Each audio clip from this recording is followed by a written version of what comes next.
91.2 FM radio बिंदास में सभी श्रोताओं का स्वागत है।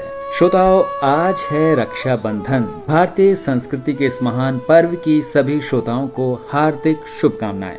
श्रोताओं, इस अवसर पर हमारे साथ हैं आज बेहद खास मेहमान मनोहर लाल चौरसिया जी, जो कि शोधार्थी हैं दर्शन शास्त्र विभाग डॉक्टर हरि सिंह गौर विश्वविद्यालय सागर में, साथ ही रिटायर्ड सहायक आपूर्ति अधिकारी भी हैं। हमारे शास्त्रों में लिखा है कि जहाँ पर नारियों का सम्मान होता है वहाँ पर देवताओं का वास होता है और वही समाज प्रगति भी करता है। आज रक्षा बंधन का ये पर्व इसी बात का प्रतीक है।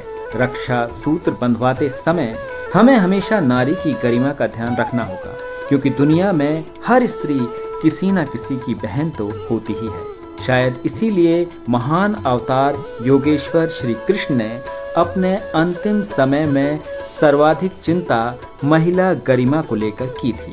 तो श्रोताओं, आज मनोहर लाल चौरसिया जी अपने विषय श्री कृष्ण व महिला गरिमा को लेकर कुछ विचार आपसे साझा कर रहे हैं। मनोहर लाल चौरसिया जी, हमारे स्टूडियो में आपका बहुत बहुत स्वागत है। धन्यवाद। कहते हैं जब हमारा अंतिम समय होता है, जब हम जान जाते हैं और हमें अपनी जीवन ज्योति बुझती हुई लगती है, उस समय हमारा मन बरबस उसी ओर जाता है जिसे हम जीवन में सर्वाधिक महत्वपूर्ण मानते हैं, या सर्वाधिक महत्वपूर्ण के रूप में जिसे हमने अपने जीवन में जिया होता है। वह अच्छा बुरा, प्रिय अप्रिय, उपलब्धि पछतावा, यश अपयश, पाप पुण्य जो भी हो, जिसे हम सर्वाधिक महत्वपूर्ण सर्वाधिक गहन रूप से जीते हैं, बरबस वही विचार हमारे सामने आता है। अपनी कोशिश या चुनाव उस समय काम नहीं आता। प्रभास क्षेत्र का वह दुर्भाग्यपूर्ण दिन जब कृष्ण शिकारी के तीर से घायल थे और मरणांतक पीड़ा भोग रहे थे। बलराम देह त्याग कर चुके थे। कृष्ण के पुत्र पौत्र आदि व समस्त यादव सरदार आपस में लड़कर मर गए थे। उन्होंने एक दूसरे को काट डाला था। कृष्ण ने जीवन में अनेक महायुद्ध और नरसंहार से आमजन के बचाव किया था, युद्ध टाले थे। वे कृष्ण अपने कुल का विनाश असहाय रूप से देखने को विवश हुए। कृष्ण जानते थे ये इस लोक में उनका अंतिम समय है। ऐसे दारुण समय में कृष्ण के मन में न गीता का ज्ञान आया, न नीति अनीति आई, न किसी की बुराई या अच्छाई आई। कृष्ण के मन में राज्य को, संपत्ति को या परिवार को पुनः संगठित करने का विचार भी नहीं आया। केवल महिलाओं की गरिमा की चिंता कृष्ण को हुई। उन्होंने अपने सारथी दारुक को केवल यही कहा कि अर्जुन को बुलाकर महिलाओं को सम्मान सहित हस्तिनापुर भेज दो। इस तरह ये निर्णायक सत्य है कि श्री कृष्ण के जीवन की अंतिम चिंता महिला गरिमा को लेकर थी। इस तारतम्य में यह भी सत्य है कि स्वयं कृष्ण के लिए अपने जीवन में महिला गरिमा सर्वाधिक महत्वपूर्ण थी। महिला गरिमा मानव गरिमा का अनिवार्य अंग है, जो आधुनिक सभ्यता का सबसे महत्वपूर्ण स्तंभ है। यह उदात्त भाव कृष्ण के चरित्र में सर्वाधिक महत्वपूर्ण हो, यह स्वाभाविक है। इसी संदर्भ में यह उल्लेख भी प्रासंगिक है कि कृष्ण का युग हो या आज का, हमने चिंता के अलावा इसमें कोई खास प्रगति नहीं की है। हमारी मानसिक बुनावट में ऐसा कोई परिवर्तन नहीं हुआ है कि ये चिंता निर्मूल हो जाए। विमर्श में आगे जाने से पूर्व हमें महिला गरिमा का अपना आशय स्पष्ट कर लेना चाहिए। गरिमा से सामान्यतः आदर, सम्मान, पूज्य भाव आदि लगाया जाता है। यदि हम महिला, मान्या, नारी, स्त्री आदि शब्दों के व्युत्पत्ति मूलक अर्थों पर जाएं तो आदर, सम्मान, पूज्य भाव आदि इन शब्दों में ही निहित है। हमारे लिए गरिमा का आशय केवल पूज्य भाव नहीं है। हमारी सामाजिक स्थितियां ऐसी हों कि एक स्त्री अपने आप को अपनी सभी खूबियों, खासियतों के साथ अपने जीवन में स्वयं को अभिव्यक्त करने में समर्थ हो।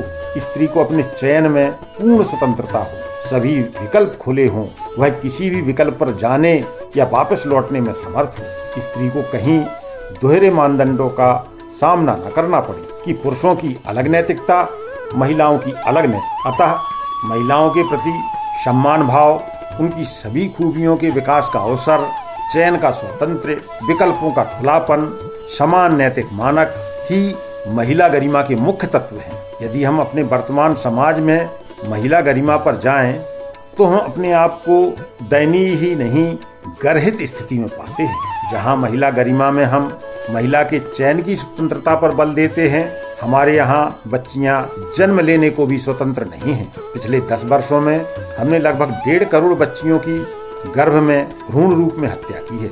1981 में 100 बच्चों पर 962 बच्चियों का औसत था, जो 2001 में गिरकर 927 हो गया।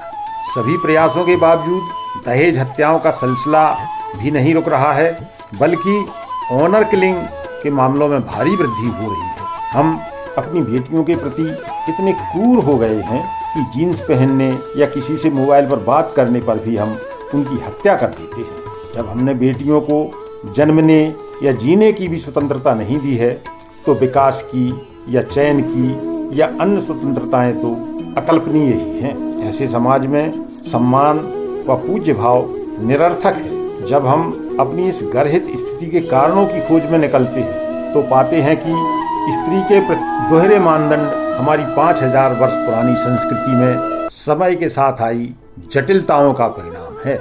हम स्त्री से अग्नि परीक्षा की मांग कर सकते हैं, परंतु उन्हीं स्थितियों में हम पुरुष से कोई परीक्षा की मांग नहीं करते। नैतिकता के दोहरे मानदंड ही समय के साथ जीवन के व विकास के सभी संसाधनों के दोहरे मानकों में बदल जाते हैं और हमारा समाज वर्तमान गर्हित स्थिति में पहुंच जाता है।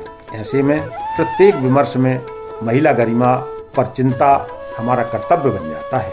श्री कृष्ण व श्री राम हमारी संस्कृति के जननायक हैं। इनके स्मरण के साथ ही हमारे मानस में रामायण व महाभारत की कथाएं भी उभरती हैं। राम व रामायण हमारे कल्चर की आदर्श स्थिति का चित्र प्रस्तुत करते हैं, जबकि कृष्ण व महाभारत भारत के आम जनजीवन के अधिक निकट हैं, जिसमें अच्छा भी होता है, बुरा भी, सत्य भी होता है, असत्य भी, दुराचार भी होता है, सदाचार भी।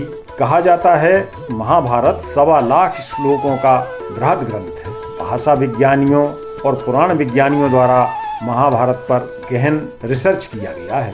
शोध का निष्कर्ष यह है कि महाभारत एक बार में रचित ग्रंथ न होकर लगभग 1000 वर्ष में विकसित हुआ ग्रंथ है।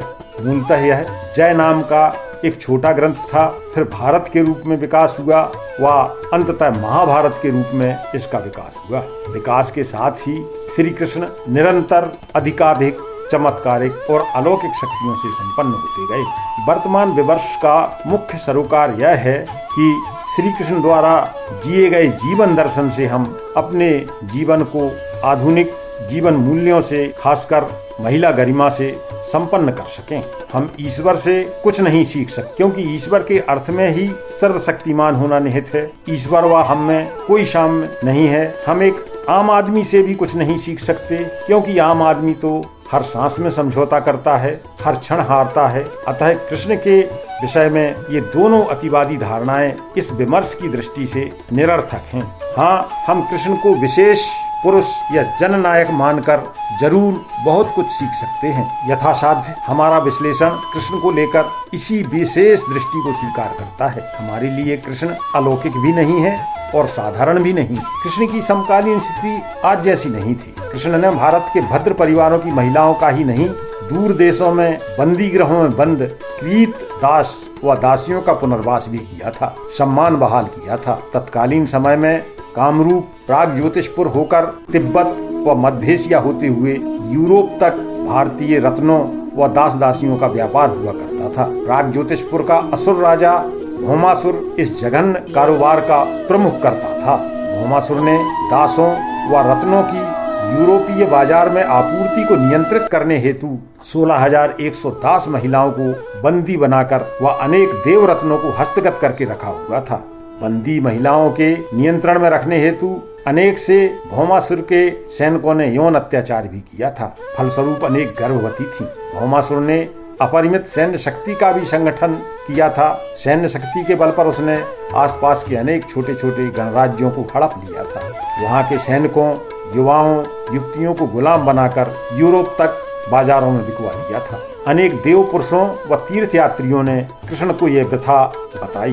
कृष्ण ने अपने राज्य वृषणीगण और कामरूप की सैनिक शक्ति का अध्ययन किया। वृषणीगण का सैन्य बल बहुत कम था। द्वारिका से कामरूप तक बड़ा सैन्य बल लेकर जाने से पूरे भारतवर्ष की शांति भंग होने की आशंका भी थी। छोटे सैन्य दस्ते के साथ कमांडो ऑपरेशन उचित माना गया। सौभाग्य से कृष्ण की पत्नी सत्यभामा तत्कालीन परिस्थिति अनुसार कमांडो ऑपरेशन में प्रवीण थी। सफल कमांडो ऑपरेशन में भौमासुर के सैन्य कमांडों सहित भौमासुर का अंत हो गया। देवताओं के रत्न वापस देवताओं को अर्पित किए गए। 16,100 बंदी महिलाओं की वापसी एक बड़ी समस्या बनकर खड़ी हो गई। असुर सैनिकों के बंदी गृह में रहने के कारण महिलाओं के परिवारों ने उन्हें स्वीकार करने से इनकार कर दिया। प्रश्न केवल उनके पुनर्वास का नहीं था, उन्हें एक गरिमापूर्ण जीवन देना था। यही नहीं, उनकी संतति की गरिमा का प्रश्न भी था। तत्कालीन देश की या वृषणीगण की कुल जनसंख्या के मान से 16,100 महिलाएं बहुत बड़ी संख्या थी। कृष्ण ने अपनी प्रकृति के अनुसार अभूतपूर्व निर्णय, ऐसे निर्णय अलौकिक या ईश्वरीय शक्ति ही ले सकती। महिला गरिमा को समर्पित साधारण हाड़ मास का कोई व्यक्ति ऐसे निर्णय नहीं ले सकता। कृष्ण ने उन 16,100 महिलाओं की व भविष्य में उनकी संतति की गरिमा की रक्षा हेतु उन्हें अपनी ब्याहता पत्नियों का दर्जा दे दिया। सभी रिसर्च इस तथ्य पर एक मत हैं कि उन्होंने यह कार्य केवल महिलाओं की गरिमा की रक्षा और उनके सम्मान पूर्वक पुनर्वास हेतु किया था। 16,100 महिलाओं का पत्नी के रूप में भोग करने का उद्देश्य कृष्ण का नहीं था। वैज्ञानिक विश्लेषणों से भी यह तथ्य सिद्ध है कि वर्तमान मानव प्रजाति से कोई भी मनुष्य एक साथ 16,108 पत्नियों के भोग एक जीवन में नहीं कर सकते। यदि हम कृष्ण को ईश्वर माने तो ईश्वर तो सभी भौतिक भोगों और इच्छाओं से परे है। ईश्वर के संदर्भ में इंद्रिय भोग निरर्थक है। कृष्ण के जीवन का यह सबसे महत्वपूर्ण कार्य है और सबसे महान कार्य है। महिला गरिमा से संबंधित उदाहरण कृष्ण के एक शक्तिशाली राजनीतिक शक्ति होने के संदर्भ के साथ जुड़े हुए। हम कृष्ण सत्यभामा के जीवन की साधारण घटना का उल्लेख भी करना चाहेंगे, जैसे घटनाओं का हम रोज सामना करते हैं, पर हम कभी उन्हें महिला गरिमा का बड़ा प्रश्न नहीं बनाते। अक्सर समझा के या समझौता करके बात को टाल जाते हैं। जैसे हम सभी के घरों में कई बार सजावट की या शोभा की छोटी मोटी वस्तुओं की मांग की जाती है, क्योंकि वे चीजें मानव जीवन की अनिवार्य आवश्यकताएं नहीं होती, इसलिए हम टाल जाते हैं। हमारे जीवन साथी भी अपना मन मार लेते हैं। कृष्ण ने ऐसा कभी नहीं किया कि उनकी किसी पत्नी को अपना मन मार के समझौता करना पड़ा, चाहे वो जीवन के लिए उतनी अनिवार्य ना हो। हमने पूर्व प्रसंग में जाना कि प्रागज्योतिषपुर के भौमासुर वध अभियान में सत्यभामा की विशेष भूमिका थी। उससे जब्त देवरत्नों में माता अदिति के कुंडल भी थे। कुंडल वापसी से प्रसन्न देव माता ने प्रसन्नता पूर्वक कृष्ण को स्वर्ग के उद्यान नंदन वन में खिले परिजात का पुष्प भेंट किया, जिसे कृष्ण ने रुक्मणी को दे दिया। सत्यभामा को यह उचित नहीं लगा, क्योंकि रत्न की प्राप्ति में तो सत्यभामा की विशेष भूमिका थी। सत्यभामा की उदासी दूर करने हेतु कृष्ण ने उन्हें पारिजात का वृक्ष भेंट करने का आश्वासन दे दिया। कृष्ण को उम्मीद थी कि इंद्र उनके आश्वासन पूर्ति में सहायक होंगे, पर वास्तव में ऐसा नहीं हुआ। इंद्र व सभी देवता पारिजात को स्वर्ग की एकांतिक संपत्ति मानते थे। उन्होंने पारिजात न सिर्फ देने से इनकार किया, बल्कि उस हेतु युद्ध के लिए भी सन्नद्ध हो गए। कृष्ण भी इंद्र पर प्रहार हेतु उद्धत हो गए। यद्यपि देव माता के बीच में आने से युद्ध टल गया, कृष्ण को पारिजात वृक्ष का पौधा भी मिल गया, परंतु इस प्रसंग में यह रेखांकित हो गया कि पत्नी की इच्छा के लिए कृष्ण देवताओं से भी युद्ध कर सके। जबकि समस्त पुराण कथाएं इस तथ्य का गुणानुवाद करती हैं कि कृष्ण का अवतार देवताओं के हित साधन हेतु हुआ था। पत्नी की इच्छा के सामने कृष्ण अपने जन्म व जीवन का उद्देश्य भी त्यागने हेतु तत्पर होते हैं। हम में से कौन है जो अपनी पत्नी का इतना मान रखे? सत्यभामा से ही संबंधित हमारे आज के दैनंदिन व्यवहार को प्रतिबिंबित करने वाला एक अन्य प्रसंग है। सत्यभामा के पिता सत्यजीत ने अपनी पुत्री के विवाह के साथ ही दुर्लभ समयंतक मणि भी कृष्ण को भेंट की थी। इस मणि की महिमा यह बताई गई है कि इसके धारक को प्रतिदिन 1.25 मन यानी 50 किलो स्वर्ण की कीमत के बराबर आय सुनिश्चित होती थी। तत्कालीन समय ही नहीं, वर्तमान मान से भी यह मणि बहुत बड़ा धन थी। कृष्ण ने सत्यभामा को तो स्वीकार कर लिया, परंतु समयंतक मणि उनके पिता सत्यजीत को ही लौटा दी। हमारे समाज में आज कितने युवा हैं जो अपनी पत्नी के पिता द्वारा दी गई तुच्छ भेंट को भी वापस कर देते हैं। कृष्ण के यह सब गुण हम 5000 साल में भी नहीं सीख पाए। रुक्मिणी ने कृष्ण की ख्याति सुनकर स्वेच्छा से मन ही मन कृष्ण का वरण कर लिया था, जबकि रुक्मिणी के भाई ने शिशुपाल से रुक्मिणी का विवाह सुनिश्चित किया था। कृष्ण ने रुक्मिणी की इच्छा का सम्मान करते हुए उनका हरण किया और एक बड़े साम्राज्य से बैर मोल लेने का जोखिम उठाया। रुक्मिणी के भाई के रिश्ते का सम्मान करते हुए युद्धबंदी रुक्मी को भी मुक्त कर दिया। यद्यपि रुक्मी व शिशुपाल हमेशा ही कृष्ण से शत्रुता मानते रहे। इतना ही नहीं, रुक्मी की बेटी रुक्मावती की इच्छा से कृष्ण ने अपने बेटे प्रद्युम्न का विवाह भी रुक्मी की बेटी से संपन्न कराया। सूर्यपुत्री कालिंदी कृष्ण को पाने की इच्छा से घोर तप कर रही। उसकी इच्छा का सम्मान करते हुए कृष्ण ने कालिंदी से विवाह किया। भद्र देश की राजकुमारी लक्ष्मणा कृष्ण से प्रेम करती थी, परंतु उसके परिजन लक्ष्मणा का विवाह कृष्ण से नहीं करना चाहते थे। उसका संदेश पाकर कृष्ण ने लक्ष्मणा की गरिमा का मान रखते हुए लक्ष्मणा का अपहरण करके उससे विवाह किया। केकई देश की राजकुमारी भद्रा से कृष्ण ने उसके पिता के निवेदन पर विवाह किया। कौशल नरेश अग्निजित की कन्या सत्या ने व उज्जैनी की राजकुमारी मित्रविंदा ने कृष्ण का वरण स्वयंवर में किया था, जबकि मित्रविंदा कृष्ण की बुआ की पुत्री थी। कृष्ण की वीरता और दिव्यता से प्रभावित होकर ऋक्षवान पर्वत के आदिवासी राजा जामवंत ने अपनी पुत्री जामवंती को कृष्ण के लिए अर्पण किया था। इस प्रकार रुक्मिणी, सत्यभामा, कालिंदी, जामवंती, लक्ष्मणा, सत्या, मित्रविंदा व भद्रा कुल 8 रानियां कृष्ण की थीं, जिनमें से मात्र सत्यभामा ही उनके यादव समाज और वृषणीगण से थी। जामवंती आदिवासी समाज से थी। रुक्मिणी, कालिंदी, लक्ष्मणा, मित्रविंदा, सत्या का विवाह कृष्ण द्वारा स्वयं इन महिलाओं द्वारा वरण या प्रेम निवेदन के कारण उनकी गरिमा का सम्मान करते हुए किया था। 16,100 महिलाओं व उनकी संतति को गरिमापूर्ण जीवन देने हेतु कृष्ण ने मात्र उन्हें अपना नाम देकर आश्रय दिया था। कृष्ण की महिला गरिमा के सम्मान का एक अन्य उदाहरण हमें उज्जैनी में उनके शिक्षा पूर्ण होने पर गुरु दक्षिणा के समय मिलता है। भारत की आश्रम व्यवस्था अनुसार शिक्षा पूर्ण होने पर ब्रह्मचारी स्नातक अपने गुरु को यथाशक्ति गुरु दक्षिणा देकर प्रसन्न करता है। कृष्ण अकेले ऐसे स्नातक हैं जो अपनी गुरु माता को गुरु दक्षिणा देते हैं। गुरु माता की इच्छानुसार यमराज से उनके पुत्र को वापस लेने जैसा दुष्कर कार्य करते हैं। गुरु की जगह गुरु माता को दक्षिणा देने वाले कृष्ण भारत में अकेले स्नातक हैं। कृष्ण के जीवन में उनसे प्रेम करने वाली महिलाओं की चिंता अपने परिजनों व पुरुषों से अधिक करने का अन्य उदाहरण ये है कि मथुरा आने के बाद उन्हें ज्ञात था कि ब्रजवासियों की क्या दारुण स्थिति। यात्रियों ने उस रास्ते जाना बंद कर दिया था, क्योंकि कृष्ण विरह में वहाँ के लोग अर्ध विक्षिप्त जैसे हो गए थे। जो भी मथुरा की ओर आता दिख जाता, उसको घेर कर कृष्ण संबंधी अनंत प्रश्न पूछने लगते थे। कृष्ण उद्धव को गोपियों को समझाने और उन्हें निर्गुण ब्रह्म के ज्ञान में लगाकर उनकी विरह पीड़ा कम करने का प्रयास करते हैं। अन्य ग्वाल बालों यहाँ तक कि नंद यशोदा को सांत्वना देने का भी कोई उपक्रम नहीं करते। महिला गरिमा को लेकर कृष्ण की परीक्षा का अन्य अवसर तब उपस्थित होता है जब उनकी बहन सुभद्रा अपने फुफेरे भाई अर्जुन से विवाह करना चाहे। उनके बड़े भाई बलराम व अन्य यादव सरदार अपेक्षाकृत अधिक स्थापित बड़े साम्राज्य हस्तिनापुर के युवराज दुर्योधन से सुभद्रा का विवाह करना चाहते हैं, बल्कि सुनिश्चित भी कर देते हैं। ऐसी स्थिति में यदि कृष्ण सुभद्रा व अर्जुन के पक्ष में आते तो वृषणी गण में गृह युद्ध की स्थिति पैदा हो जाती। कृष्ण ने अर्जुन को सुभद्रा हरण का परामर्श देकर गृह युद्ध की स्थिति से भी अपने कुल का बचाव किया तथा सुभद्रा की गरिमा का सम्मान भी सुनिश्चित। कुब्जा प्रसंग की चर्चा के बिना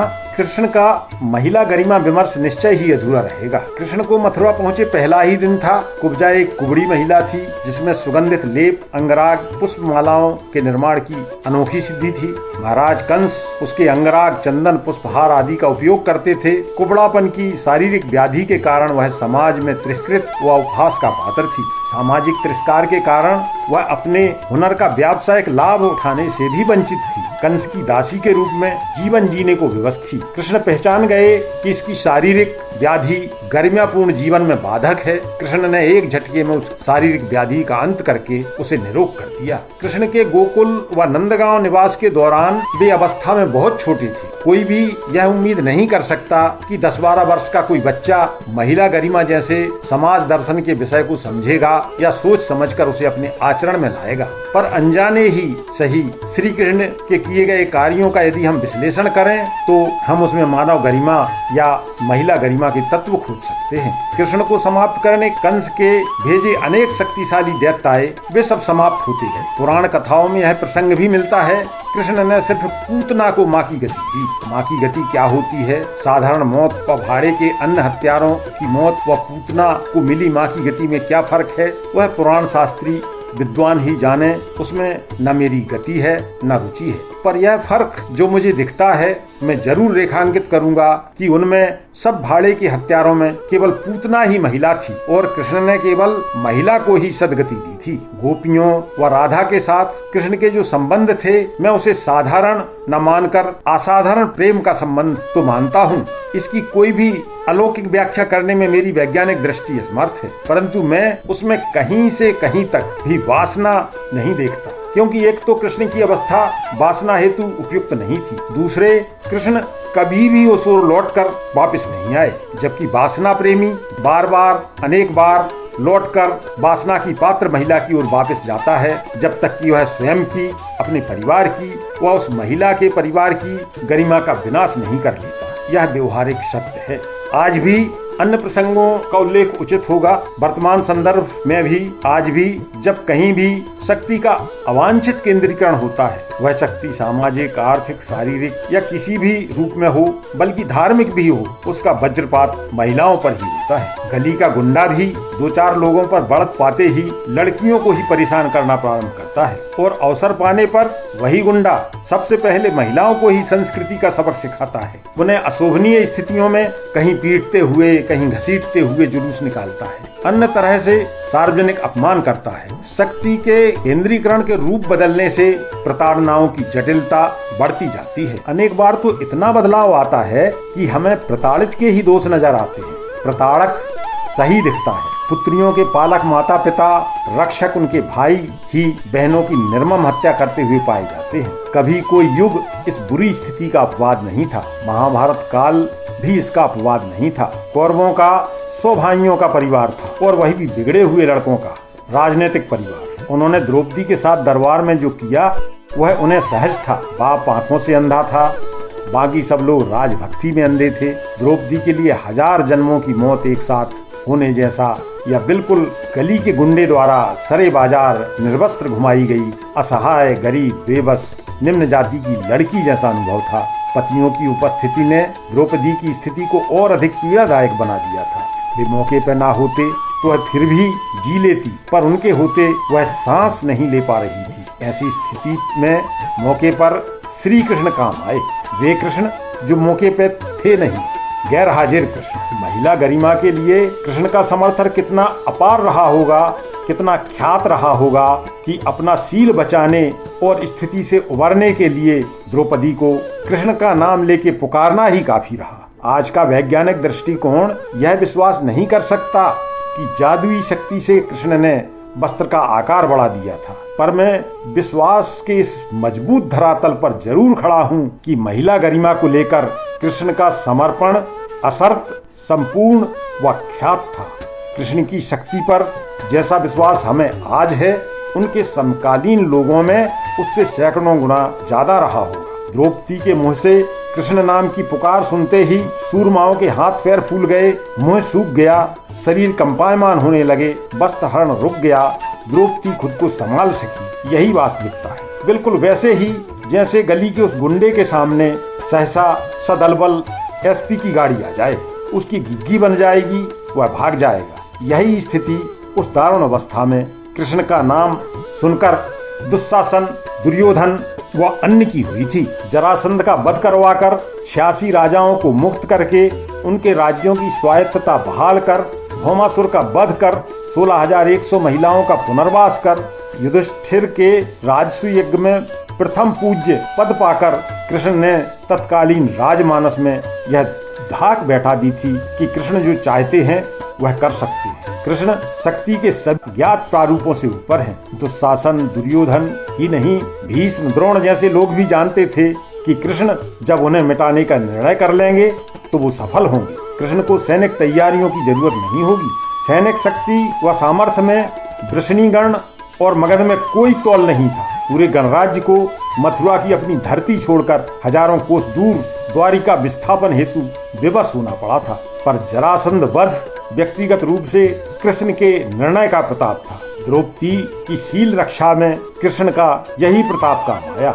यह सही है कि ये प्रताप हवाई नहीं था, इसके पीछे महिला गरिमा को लेकर कृष्ण का अदम्य समर्पण, वास्तविक मेहनत करके ठोस सच्चाई के रूप में उनके द्वारा बनाई गई अपनी छवि थी। इसका आशय यह बिल्कुल नहीं है कि द्रौपदी के शील की रक्षा मात्र कृष्ण की छवि के आभासी प्रभाव से हो गई थी। वास्तव में श्री कृष्ण की आत्मीयता द्रौपदी से उनके स्वयंवर के पूर्व से थी। द्रौपदी राधा के बाद कृष्ण की दूसरी सखी कही जाती है। द्रौपदी ने स्वयं का कृष्णा नाम स्वीकार किया था। कृष्ण व द्रौपदी भरे दरबार में एक दूसरे का पक्ष लेने में कोई संकोच नहीं करते थे। द्रौपदी के स्वयंवर में यह खुला चैलेंज था कि जो वीर निर्धारित धनुष पर प्रत्यंचा चढ़ाकर उससे ऊपर यंत्रबद्ध मीन की आंख को नीचे तेल की परछाई में देखकर लक्ष्य भेद करेगा, वह द्रौपदी के वर्ण का पात्र होगा।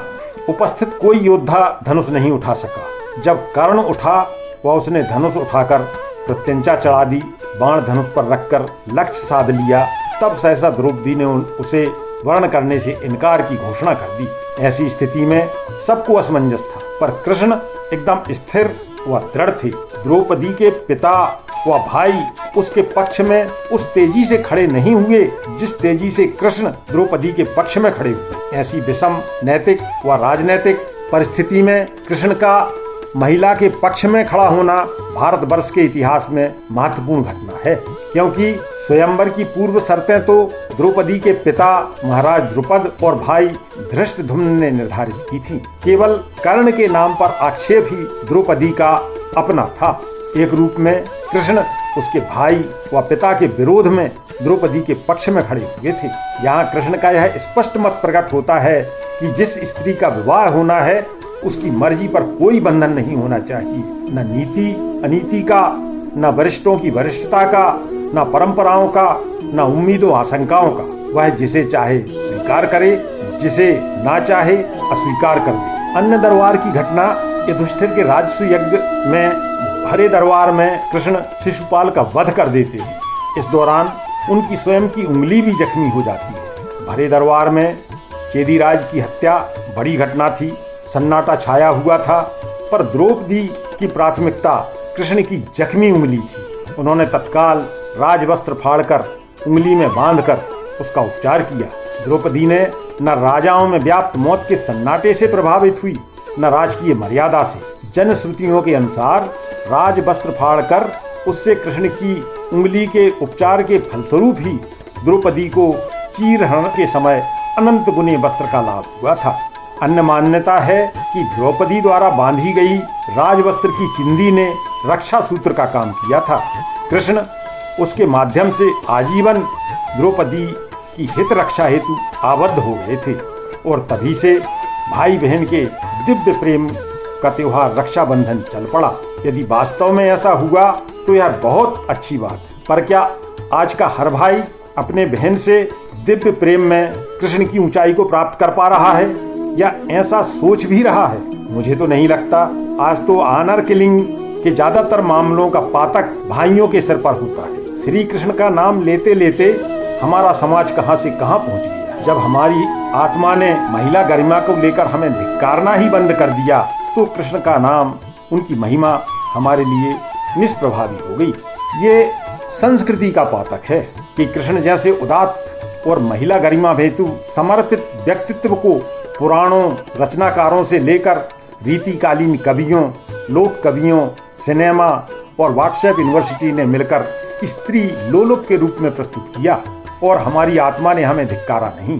आज रक्षाबंधन के दिन हम सब भाई ये शपथ लें कि हमारा होना तभी सार्थक होगा जब केवल हमारे नाम से बहनों की गरिमा की सुरक्षा सुनिश्चित हो सकेगी।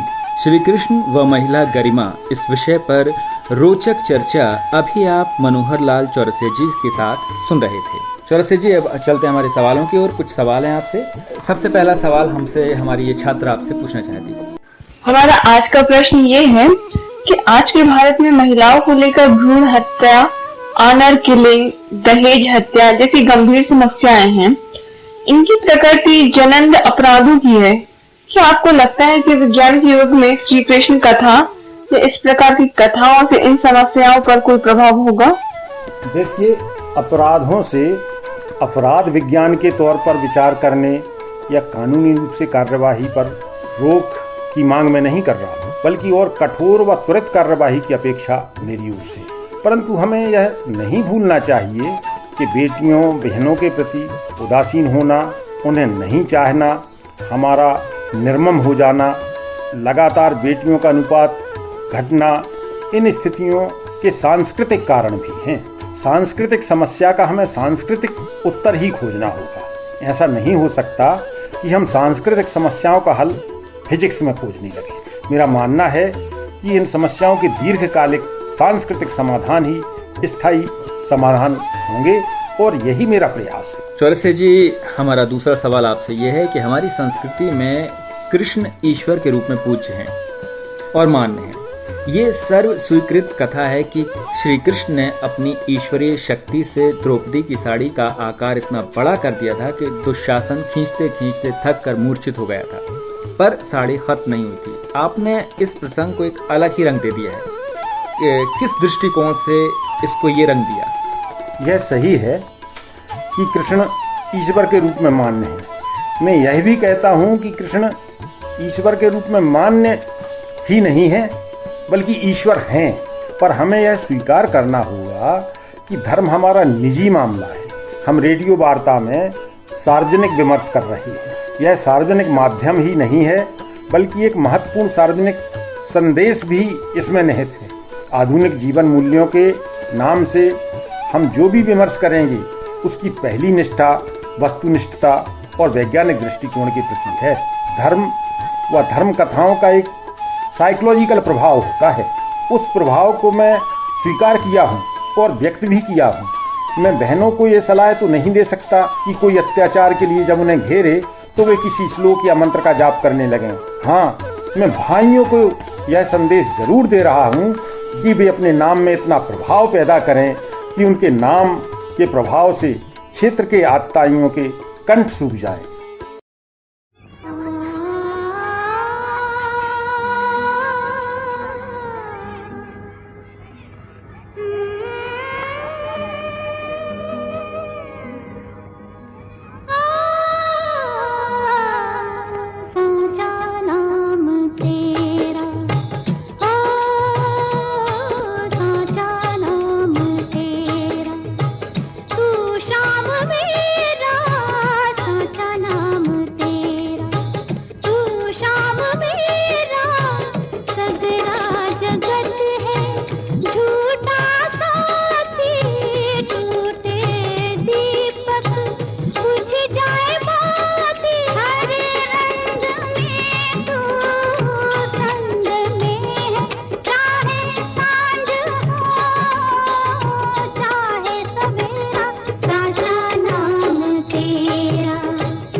मनोहर लाल चौरसिया जी, एक सवाल हम आपसे पूछना चाहते हैं कि सतयुग में हम देखते हैं कि सीता अपहरण, वर्तमान में लड़कियों की असुरक्षा, जिसमें निर्भया कांड जैसा जघन्य अपराध शामिल है।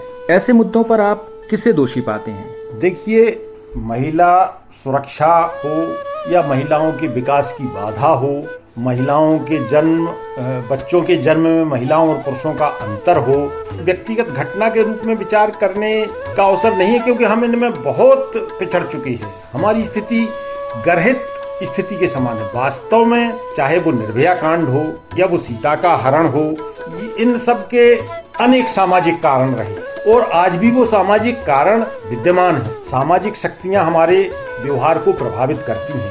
वास्तविकता यह है कि हमने अपनी महिलाओं को पुरुष के समान अस्तित्व न मानकर एक कमजोर स्थिति में रखा है। और चाहे रावण हो, चाहे वो अन्य कोई अपराधी हो, चाहे कहीं दुश्मन की जब सेनाओं में मुकाबला होता है तो क्षेत्र की महिलाओं को ही टारगेट किया जाता है। महिलाएं एक आसान शिकार इस मामले में मानी जाती है। और जब किसी बुरे आदमी को, बुरी नजर के आदमी को की अपेक्षा यह होती है कि वो अपने काम को एकदम प्रभावित करने वाले तरीके से अंजाम दे, बहुत अधिक उसके नाम का हल्ला हो जाए, डंग, महिलाओं को एक सॉफ्ट टारगेट मानता है।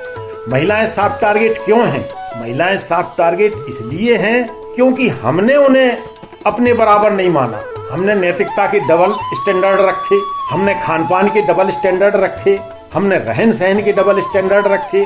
जब तक ये स्थितियां बनी रहेंगी, एक ना एक निर्भया उसका शिकार होगी, एक ना एक सीता उसका शिकार होगी।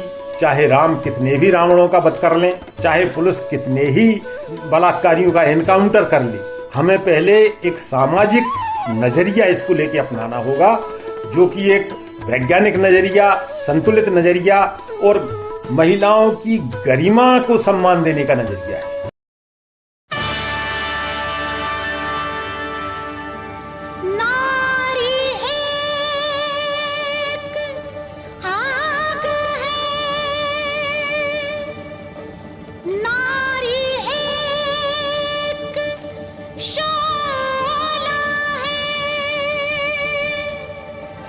ये शोला फिर से भड़का है, जो दुनिया को जला देगा।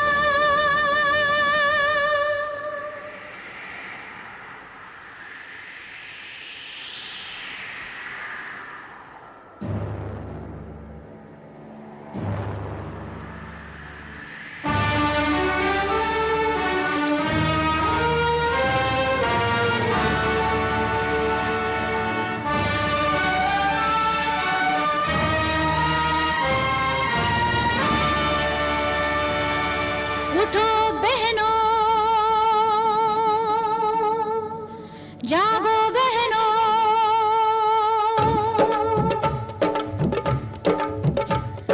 उठो बहनों, जागो बहनों, बगावत जुल्म के तूफान से करना है हमको, सदा इज्जत से जीने के लिए मरना है हमको। काली बन के आओ, दुर्गा बन के आओ, काली बन के आओ, दुर्गा बन के आओ। उठो बहनों, जागो बहनों, उठो जागो चलो बहनों।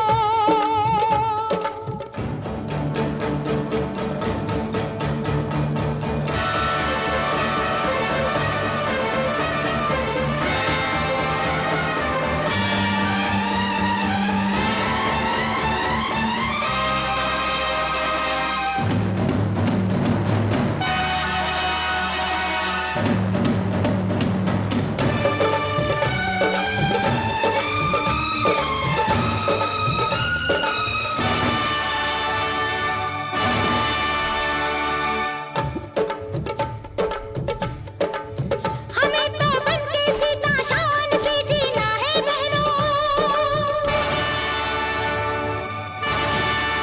रानी झांसी की तरह आन से जीना है बहनों।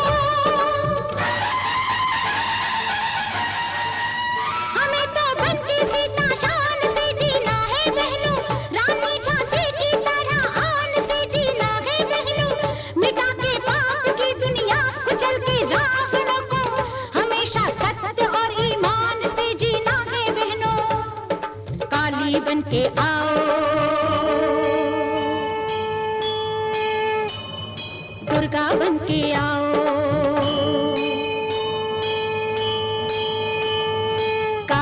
बन के आओ, दुर्गा बन के आओ।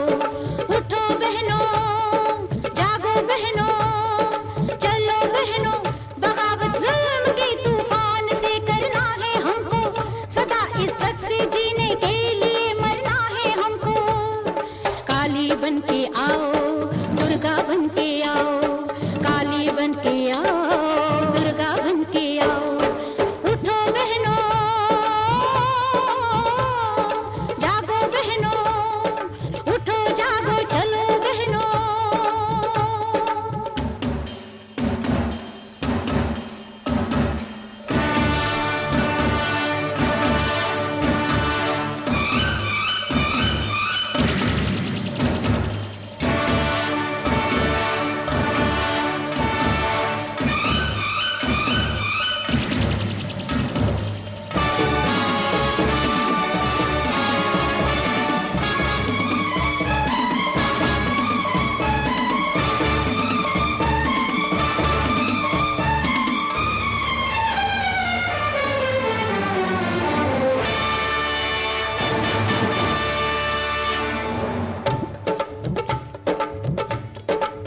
हम अपना सर कभी संसार में झुकने ना देंगे, मशाले जिंदगी लेकर सदा आगे बढ़ेंगे। हम अपना सर कभी संसार में झुकने ना देंगे, मशाले जिंदगी लेकर सदा आगे बढ़ेंगे। पहन ली चूड़ियां मर्दों ने, इसका गम नहीं है, हम अपनी आबरू की आप ही रक्षा करेंगे। काली बन के आओ, दुर्गा बन के आओ, काली बन के आओ, दुर्गा बन के आओ। उठो बहनों, जागो बहनों, चलो बहनों, बगावत जुल्म के तूफान से करना है हमको, सदा इज्जत से जीने के लिए मरना है हमको। काली बन के आओ, दुर्गा बन के आओ, काली बन के आओ, दुर्गा बन के आओ। उठो बहनों, जागो बहनों, उठो जागो चलो बहनों।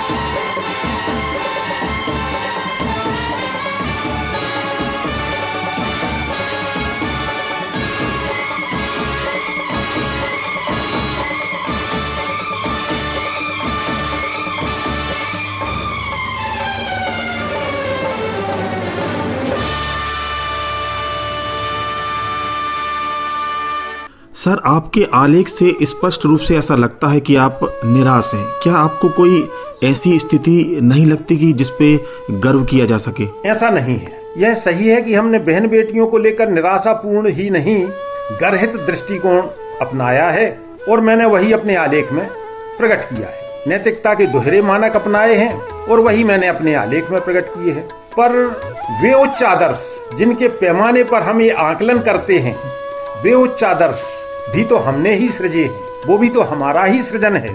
पहला गर्व मुझे इस बात पर होता है कि हमारी सभ्यता ने बहुत उच्च और गरिमापूर्ण आदर्शों का निर्माण किया है। गर्व के अन्य अनेक कारण हैं, परंतु आप ये भी पाएंगे मेरे आलेख में कि मैंने जहाँ समस्याएं बताई हैं वहाँ उनके हल भी बताए। कृष्ण ने समस्याओं का कैसे हल किया, हम उससे कैसे सीख सकते हैं, ये सब बातें मेरे आलेख में आई हैं। केवल समस्याएं नहीं आई हैं, इसलिए निराशा की कोई बात नहीं है। मैं निराशावादी बिल्कुल नहीं हूँ। मैं वैज्ञानिक दृष्टिकोण का पोषक हूँ, वैज्ञानिक दृष्टिकोण का पुजारी हूँ। जब मैं वर्तमान सभ्यता को देखता हूँ तो मैं अपने पूर्वजों के प्रति गौरव से भर जाता हूँ। वैज्ञानिक दृष्टिकोण यह नहीं मानता कि जैसे मनुष्य जानवर हम आज है वैसे ही हमें भगवान ने बनाया है, बल्कि हम जिन पूर्वजों की संतानें हैं उन्हें पत्थर पकड़ना सीखने में भी लाखों साल लग गए थे। आज हम अधिकतर काम रिमोट से करते हैं, तो इस विकास पर गर्व क्यों ना होगा। मुझे गर्व नहीं होता है या मैं निराश होता हूँ, तो वास्तव में वो निराशा नहीं, कृतज्ञता होती है। जैसा वो अवतार फिल्म का एक नायक अपने अपाहिज बूढ़े बाप राजेश खन्ना से कहता है कि तुमने हमें किया ही क्या है। ऐसे भाव मैं अपने पूर्वजों के प्रति नहीं रख सकता। मुझे मालूम है कि हमें कहां से कहां पहुंचाया गया है।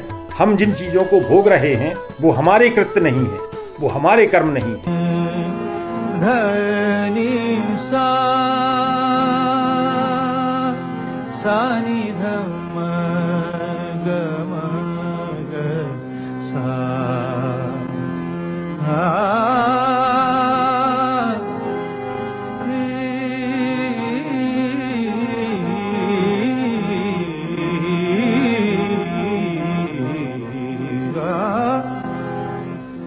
आधा है चंद्रमा रात आधी, आधा है चंद्रमा रात आधी, रह न जाए तेरी मेरी बात आधी, मुलाकात आधी। आधा है चंद्रमा रात आधी, आधा है चंद्रमा रात आधी, रह न जाए तेरी मेरी बात आधी, मुलाकात आधी। आधा है चंद्रमा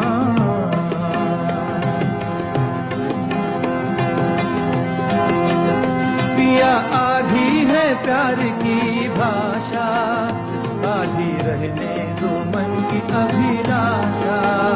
पिया आधी है प्यार की भाषा, आधी रहने दो मन की अभिलाषा। आधे छलके नयन आधे ढलके नयन, आधे छलके नयन आधे ढलके नयन। आधी अभी अभी पलकों में भी है बरसात आधी। आधा है चंद्रमा रात आधी, रह न जाए तेरी मेरी बात आधी, मुलाकात आधी। आधा है चंद्रमा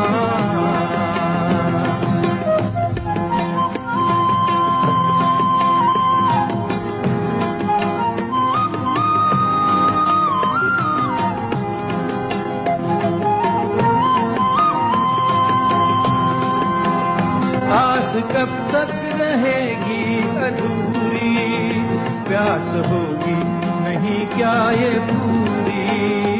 आस कब तक रहेगी अधूरी, प्यास होगी नहीं क्या ये पूरी।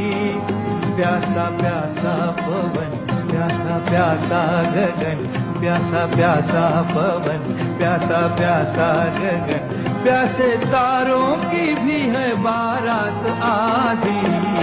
आधा है चंद्रमा रात आधी, रह न जाए तेरी मेरी बात आधी, मुलाकात आधी।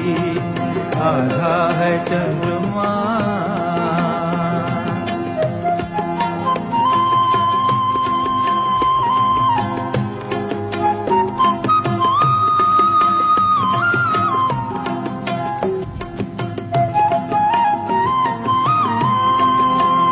सुर आधा ही शाम ने साधा, रहा राधा का प्यार भी आधा, रहा राधा का प्यार भी आधा।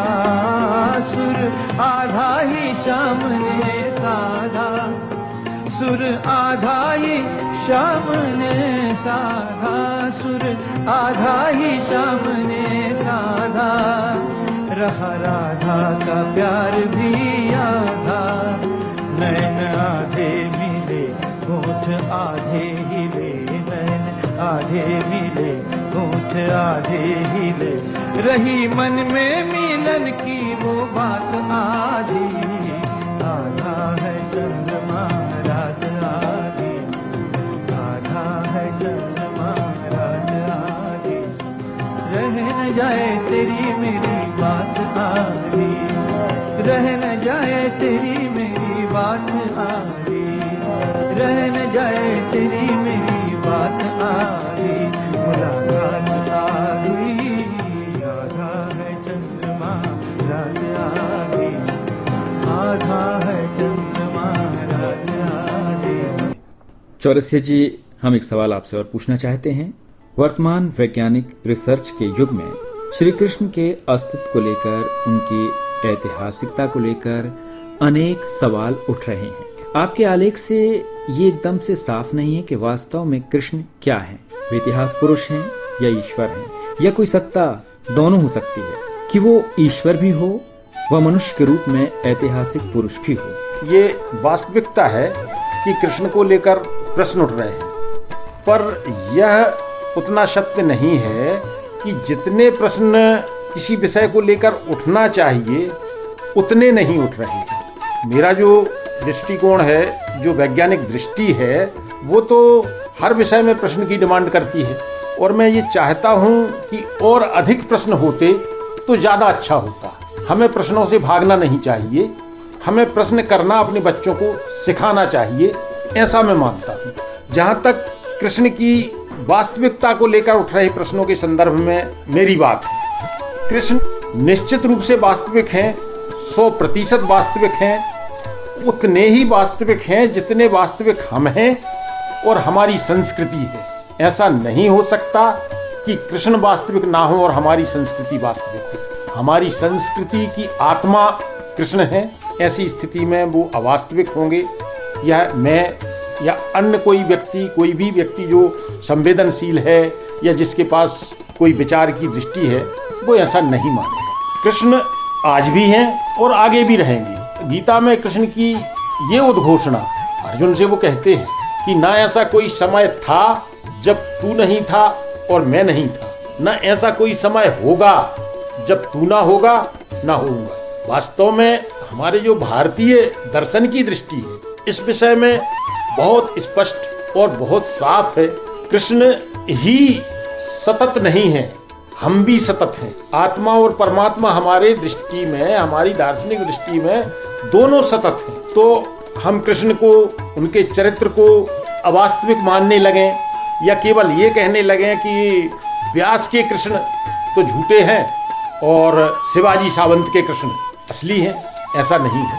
हमारी संस्कृति को जिस कृष्ण ने पाला, जिस कृष्ण के विचारों पे हमारा कल्चर खड़ा, वो कृष्ण भी वास्तविक हैं। और आज की हमारी समस्याओं की जिनकी हमने चर्चा की, खासकर महिला गरिमा को लेकर समस्या या मानव गरिमा को लेकर समस्या है, उन समस्याओं को जिनकी सीख, जिनका चरित्र समाप्त करेगा, वो ही कृष्ण ही होंगे। इस दृष्टि से कृष्ण मेरे लिए एकदम सत्य हैं। तो ये बातें ऐसी नहीं है कि जिनका कोई फाइनल डिसीजन इस मंच पे या अभी किया जा सके, परंतु कृष्ण की वास्तविकता को प्रश्नगत करके महिला गरिमा के प्रश्नों या महिला गरिमा को, उनके द्वारा किए गए अवदान को, उनके महिला गरिमा के समर्पण को भुलाना, ये मैं समझता हूँ ये उचित नहीं है।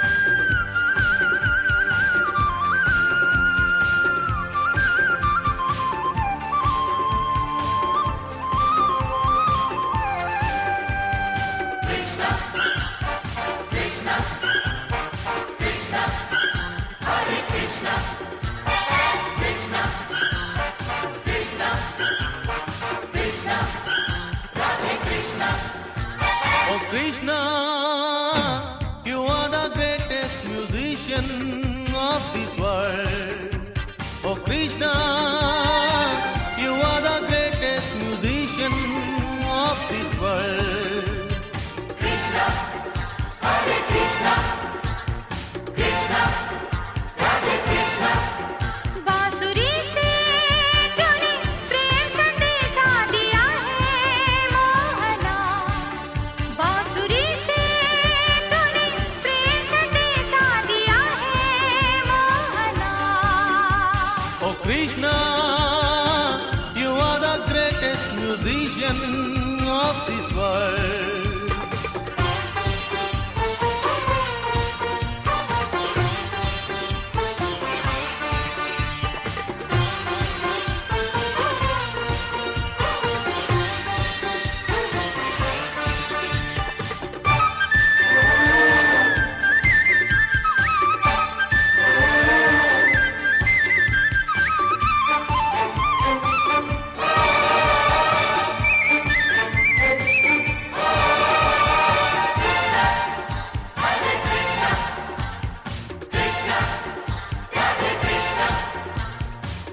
तूने जो भी गीत सुनाया, गीता बनके जग पे छाया, ज्ञान का मन में दीप जलाया, तूने ही सबको लुभाया और सबको नचाया। तूने जो भी गीत सुनाया, गीता बनके जग पे छाया, ज्ञान का मन में दीप जलाया, तूने ही सबको लुभाया और सबको नचाया। Oh Krishna, you are the greatest musician of this world. Oh Krishna, you are the greatest musician of this world. बांसुरी से तूने प्रेम संदेशा दिया है मोहना, बांसुरी से तूने प्रेम संदेशा दिया है मोहना।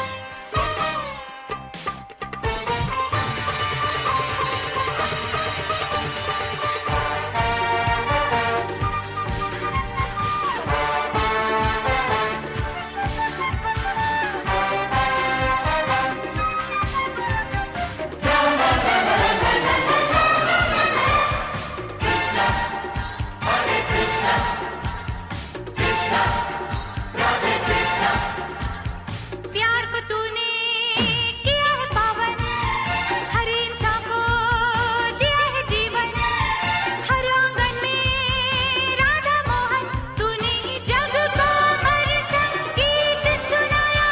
प्यार को तूने किया है पावन, हर इंसान को दिया है जीवन, हर आंगन में राधा मोहन, तूने ही जग को अमर संगीत सुनाया।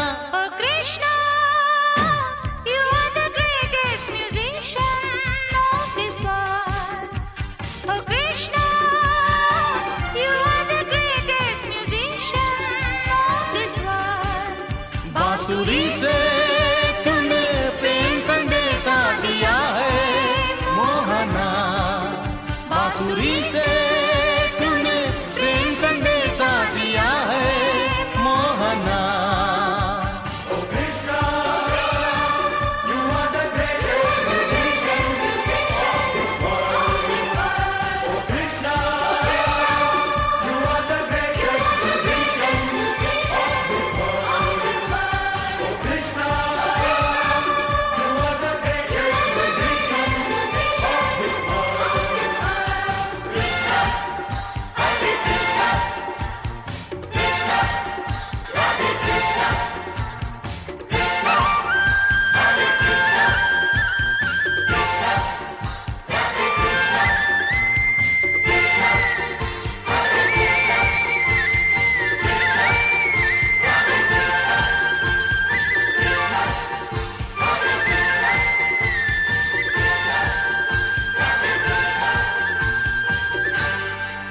श्री कृष्ण व महिला गरिमा विषय पर आपने बहुत गंभीर विमर्श हमारे साथ किया।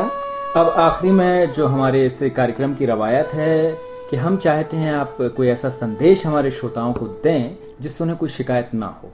देखिए, ये बात इतनी सत्य है जिसको हम वो हस्त आमलकवत एक कहावत है कि हाथ पे रखे हुए आंवले की तरह स्पष्ट है। हमने जिन समस्याओं का जिक्र किया है वो सरकारी आंकड़ों से साबित है। हम भ्रूण कन्याओं की हत्या करते हैं, ये मानवता ही क्या पशुता को भी लज्जित करने वाली बात है। कोई भी इससे सहमत होगा। अब इस बात को लेके यदि कोई नाराज होता है तो मैं उस नाराजगी को बिल्कुल उसी प्रकार स्वीकार कर लूंगा जैसे कृष्ण ने गांधारी के श्राप को स्वीकार कर लिया था। रहा कृष्ण को लेके, उनके समर्पण को लेके, उनके मानव गरिमा के कृत्यों को लेके या मेरी व्याख्या में यदि कहीं कोई त्रुटि लगती है या किसी को लगता है कि ये बात मैंने अपने मन से कही है, यदि कोई गलतियां हैं, किसी को कोई गलती लगती है तो वो मेरी अपनी गलती मानूंगा। मैं चाहूँगा, मैं उनसे क्षमा चाहूँगा कि मैंने किसी को ठेस पहुंचाने के लिए यह विमर्श नहीं किया है, ना इसमें ठेस पहुंचाने का क्या किसी को आहत करने का कोई उद्देश्य नहीं है। तो गलतियां जो हैं वो मेरी हैं। यदि किसी को इस विमर्श में कोई भी बात अच्छी लगती है तो निश्चित मानी जाए कि वो कृष्ण की है। श्री कृष्ण व महिला गरिमा विषय पर अभी आप गंभीर वार्ता सुन रहे थे। इस परिचर्चा में हमारे साथ थे हमारे आज के खास मेहमान मनोहर लाल चौरसिया जी। चौरसिया जी, आप हमारे स्टूडियो में आए, आपका बहुत बहुत शुक्रिया। धन्यवाद।